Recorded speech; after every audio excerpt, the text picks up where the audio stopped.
$24,000 in 1987 for a 9-month contract. Just had a chat with my dad where we talked about all and sundry. I think he'd be on our side if he weren't constantly getting fed garbage by corporate media and other boomers. He was lamenting how new grads wanted to start at $40,000 or $50,000 a year. Gasp! How entitled of them. So I looked it up for him. He had a master's degree and got a job with a 9-month contract. But he was only paid $24,000 a year for that first job. I took it to the inflation calculator. $64,864.65. WTAF? I informed him of this and suggested the new grads were not actually asking for enough. Just to be clear, for a 12-month contract, this pay rate would be $86,486.16 a year. This is what we should expect for a master's degree. Not the laughable amounts they are paying people. My father didn't even think he was well paid. In 1987, the poverty level was $22,000 a year. So he was only barely above it. So I guess we're all just living below the poverty level these days. And he is upset that people are stealing and there's too many homeless in his liberal city because they're too nice to the homeless. But somehow he's a fan of universal basic income because the idea was explored in his science fiction books. SMH. I can only hope a little of my data-driven socialist ideals got through to him in a lasting way. I think he would join us if he truly looked at things from a young person's point of view. Edit. Okay guys. I wasn't trying to say, boomers bad. I just think the years got away from them and they don't know how much inflation there has actually been. We need to help each other and stop the corporate overlords from brainwashing the population into turning on each other. Edit 2. It was family of 4 poverty level and it was $11,200 according to data. I got the other number from him. But looks like his memory was foggy. My dad in about 1982 was paid $15.95 per hour to wash airplanes.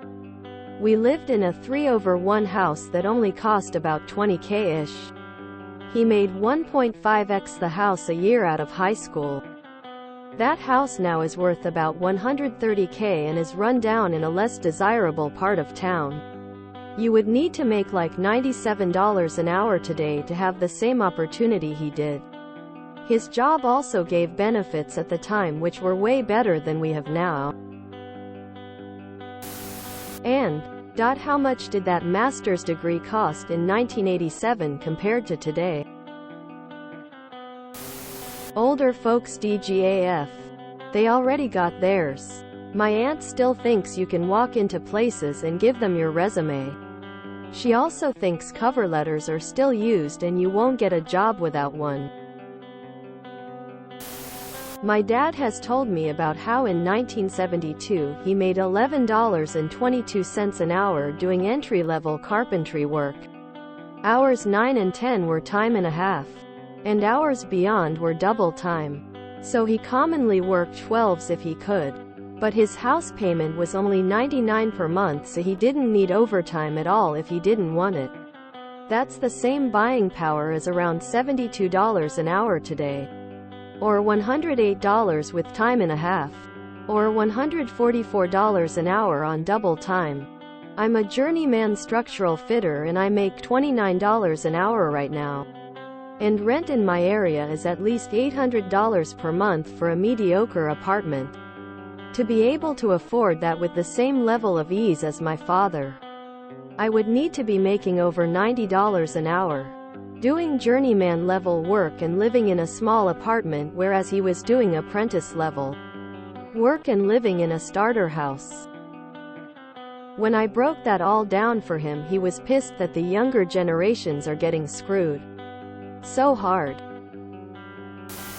Boomers be boomin'. In the 80s, 90s you could have a single income support a family of 5. Buy a house and lead a good life with some vacations and stuff. I'd like to see anyone try that these days after 30 years of wage stagnation against skyrocketing costs and property values. My parents got married young. Neither has a college degree. My mom never worked. My dad supported a wife and 3 kids off of a job that did not require a degree. We were middle class. My mom criticizes women with children that work because they don't need to work and should figure it, the finances, out, like my parents did.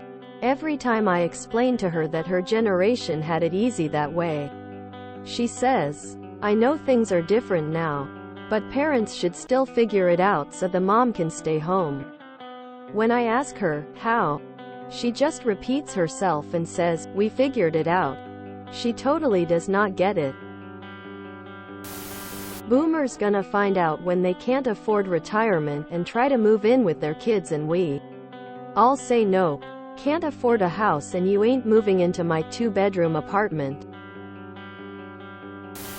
In 1992 I made $16.08 per hour as unskilled union labor working at U.S. Steel for a summer job. Yes, I had dues and 3% went to the union. But my take-home pay was more than I earned in my first 4 years after college. Don't let anyone tell you that unions don't work. Don't expect to change his mind about anything. He got his, and that's the bottom line. I graduated college with a bachelor's in accounting and started my first job in 1992 with a whole bunch of similarly educated people. It was a mortgage company and we were all making $7 an hour. I interviewed with a CPA firm that wanted to pay $12,000 a year, but I took this job instead because it came out to $14,500 and paid by the hour. In addition to this full-time job, I worked 20-30 hours a week at a part-time job making minimum wage, $5.15 at the time, and only barely earned over $20,000 a year. This was 5 years after your dad earned $22,000 for 9 months. $22,000 seemed like a fortune to me even for a 12-month job. To keep pace with inflation, we should all be making 20% more than we were 3 years ago. I'm on here a lot and didn't realize the number was actually that high until looking it up recently. In 1987 the poverty level was $22,000, so he was barely above it. Source for that? I just googled poverty line in 1987, and the top result from the U.S. Census Bureau website said the average threshold for that year was $11,611.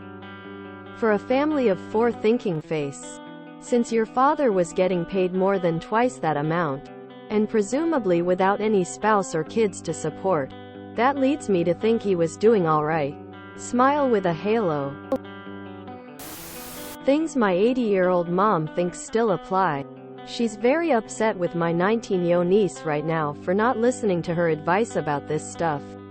$20 per hour is an amazing pay rate that she, mom, would have killed for. Yes, I've shown her the inflation numbers, but she clings to this. You need to dress up nice, print a stack of resumes, and get out and pound the pavement. You are never going to get a job just sitting in your apartment. Jobs don't just come to you. You should take whatever job is offered. You are too young to be so fussy. Ignoring the significant debt my niece is starting out with from getting a degree. You need to follow up with a "thank you, I'm still interested" letter. Mind you, via the post office, not an email or whatever. The list goes on. Fortunately, I've been contract IT for a long time and have been a bit more helpful to my niece. The 80s was the last really good decade this country had economically and financially. I had way more disposable income back then as a single-parent, single-income family. I make way more dollar now and have much less to show for it. Pathetic. I'm with you. A lot of these older folks just refuse to believe that the dollar doesn't go as far due to cost of living and inflation is a curse. Before my master's I made $50K. With it I got bumped to $70K and I still have to hustle, do side gigs and such to bring me up to about $90,100K, and guess what? For my area I'm still essentially paycheck to paycheck. Will never be able to buy a house where I'm at. For anyone wondering, no, I can't just move somewhere else. That's easier said than done. Family responsibilities and my license is only good in the state I live in, as well as a host of other complicating factors. I mean, if you aren't making $100K out of grad school today, what's the point of taking out $100K in loans to get the degree? I am serious for everyone that got a master's in social work, education, psychology, art. What was the thought there? The poverty line is a calculation based on median income. It just shows how far we've slipped in terms of real purchasing power. Is upset that people are stealing and there's too many homeless. This one is starting to bug me. Corporations posting record profits, especially large grocery store chains, by raising prices higher and higher and higher. And yet they wonder why people are willing to steal?